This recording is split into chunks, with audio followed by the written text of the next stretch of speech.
शुभं कुरुत्वं कल्याणम् आरोग्यं धनसम्पदम् यस्तु बुद्धिविनाशाय दीपज्योतिर्नमोऽस्तुते दीपज्योतिर्नमोऽस्तुते शुभं कुरुत्वं कल्याणम् आरोग्यं धनसम्पदम्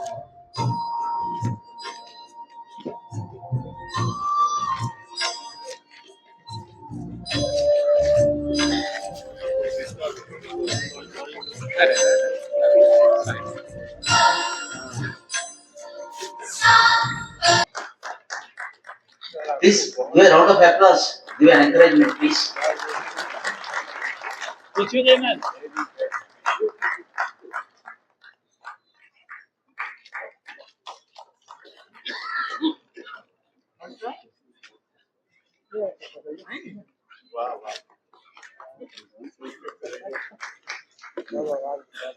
Thank you. Congratulations, Gajendra. May I now invite the awardee for the O.A. Sharma Oration, Dr. Vinod Kumar Viswanathan, who is the Director of Institute of Thoracic Medicine and Professor of Respiratory Medicine from Madras Medical College, for his lifeless contributions to the field of tuberculosis.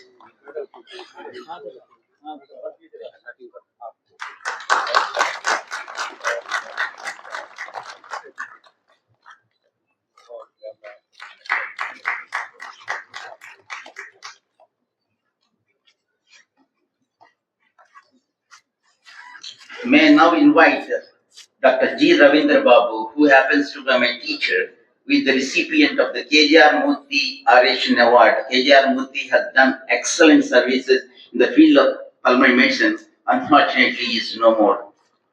So I request Ravindra Babu to receive the KJR Murthy Oration Award for the year 2025 from the hands of the Governor of Bihar, Sri Arif Muhammad Khan ji.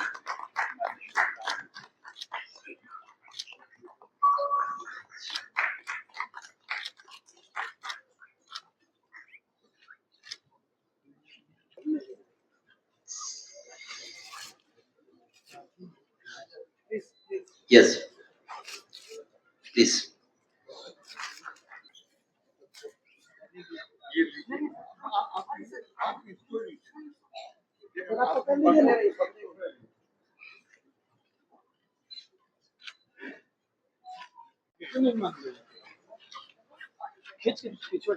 फिर देखिए हम दूसरा उपाय कर देंगे आप लोग बाहर उनका कुछ नहीं मानेंगे साहब लोग Society to come and receive the best state chapter award from the hands of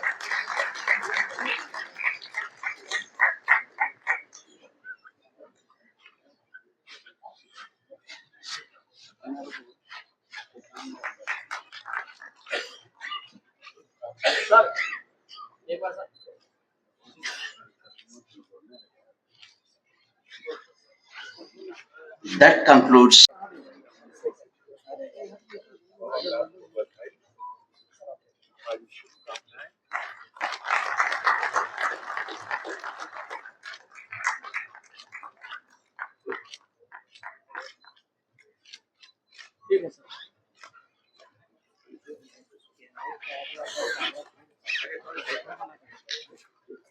Thank you, sir. Congratulations. Patna में पहली बार हो रहा है 27 साल में बिहार में, और उसका उद्घाटन माननीय ऑनरेबल गवर्नर ऑफ बिहार ने किया है।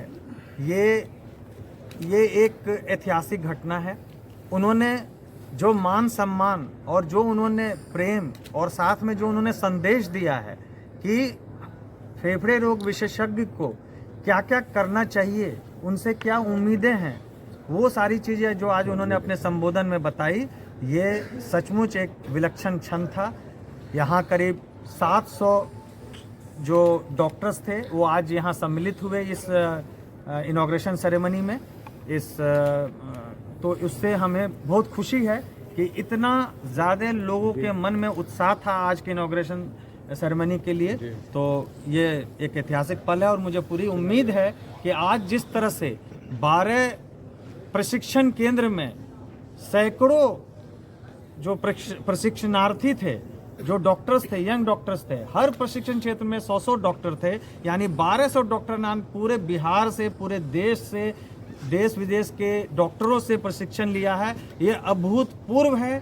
किसी भी नैपकॉन कॉन्फ्रेंस में इतनी ज़्यादा लोगों की सहभागिता नहीं रही है और मुझे पूरा उम्मीद है कि अगला 3 दिन इससे भी बहुत ज़्यादा अच्छा होने वाला है। बिहार में इस तरह का आयोजन पहली बार हुआ है जी बिहार के पहले लोगों भी को हुआ इससे क्या benefit है? जी, बिहार के लोगों को इसमें ये बेनिफिट है कि जो निदान, इलाज, नवीनतम तकनीकें और जो स्किल की ट्रेनिंग दी जा रही है इस कॉन्फ्रेंस में और जानकारी दी जा रही है, उससे जो बिहार के डॉक्टर्स जो इसमें सम्मिलित हो रहे हैं, जो कि करीब 700 डॉक्टर्स बिहार से ही हैं, जो 2500 में 700 डॉक्टर्स बिहार से हैं, तो उन सारे लोगों को फ़ायदा होगा और उससे जो है बिहार की जनता जब उनसे इलाज कराएगी तो वो बेहतर इलाज करा पाएगी।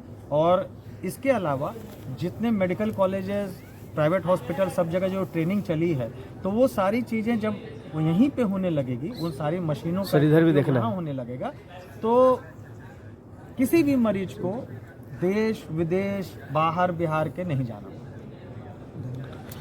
कल के कार्यक्रम के बारे में सर अगले 3 दिनों तो जो होने वाला है, क्या क्या होगा? अच्छा, बीच में से वो हटा लीजिएगा जो हाँ सर, चारों तरफ थोड़ा देखिएगा सर। घटना लगा घटना बोला मैंने गया। जो बोले ना अच्छा, कोई बात हटाएंगे, उसको हटा देंगे हम लोग। अभी बंद है ना? हाँ हाँ, ठीक।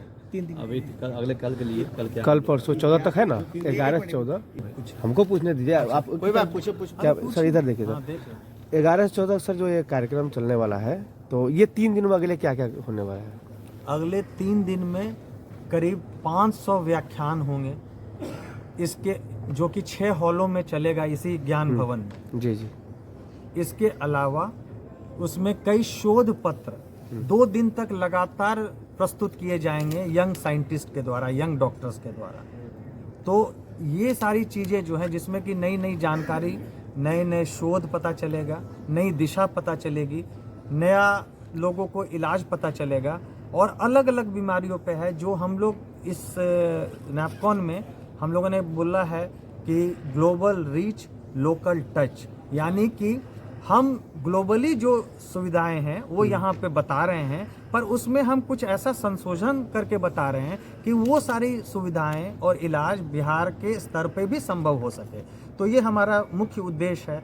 इसके अलावा जो है कई सारी बीमारियों जो हमें बिहार के लोगों को परेशान कर रही हैं, जैसे resistant TB, COPD, chronic bronchitis, lung cancer के मामले बढ़ते जा रहे हैं, फेफड़ा के सिकुड़न के मामले बढ़ते जा रहे हैं, ILD बीमारी अब बहुत ज़्यादा पकड़ा रही है।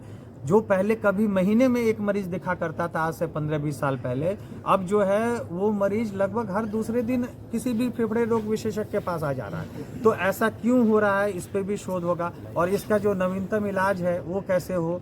और इसके अलावा जो प्रदूषण है, जो अभी आपको पता है कि पटना का या बिहार में AQI जो है वो 200 से लेके 450 तक पहुंच जाता है, तो वो काफ़ी ज़्यादा स्तर का है। तो उस प्रदूषण के रोकथाम के बारे में भी बात की जाएगी। गवर्नर साहब आए थे तो कुछ इस पर बात हुई? हाँ, उन्होंने बताया तो कि प्रदूषण का जो है जो स्तर है और जो पार्टिकल साइज है और उससे जो नुकसान हो रहा है, तो उन्होंने कहा कि सबको मिलके इस पे करने की ज़रूरत है।